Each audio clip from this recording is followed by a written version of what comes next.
नमस्कार विद्यार्थी मित्रांनो, या व्हिडिओमध्ये आपण रेल्वे NTPC व ग्रुप डी यासाठी जे भक्ती आणि सुफी चळवळ या टॉपिकवरील जे प्रश्न विचारलेले आहेत मागील, तर ते PYQ आज आपण बघणार आहोत. तर बघूया.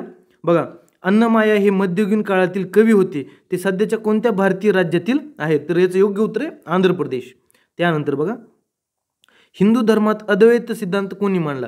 तर हिंदू धर्मात अद्वैत सिद्धांत हा आदि शंकराचार्य यांनी मांडला.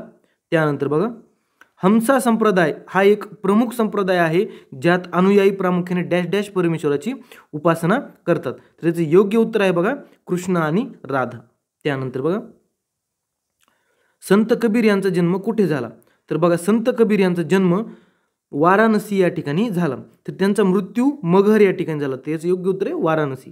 त्यानंतर बघा पुढे, विशिष्ट अद्वैत तत्वज्ञानाचे संस्थापक कोण आहेत? अद्वैत सिद्धांताचे कोण आहेत? आदि शंकराचार्य. आणि विशिष्ट अद्वैत सिद्धांतांचे रामानुजाचार्य. त्यानंतर बघा, अजमेर हे डॅश डॅश सुफी संतांशी संबंधित आहे. बरोबर आहे. तर याचं योग्य उत्तर आहे बघा ख्वाजा मोइनुद्दीन चिश्ती. आणि ख्वाजा निजामुद्दीन औलिया हे दिल्लीचे आहेत. त्यानंतर बघा, मीराबाई राजपूत कुठल्या राजकुमारी आहेत? तर मीराबाई राजपूत ह्या मेडटा या राज्याच्या राजकुमारी आहेत. त्यानंतर, मीराबाई सर्वोत्कृष्ट स्त्री कवयित्री, भगवान कृष्णाची भक्ती आजच्या काळातील डॅश डॅश येथील राजपूत आहेत. बघा, मागचा प्रश्नाचं उत्तर काय होतं? मेडटा. तर मेडटा हे आजच्या राजस्थान राज्यामध्ये आहे.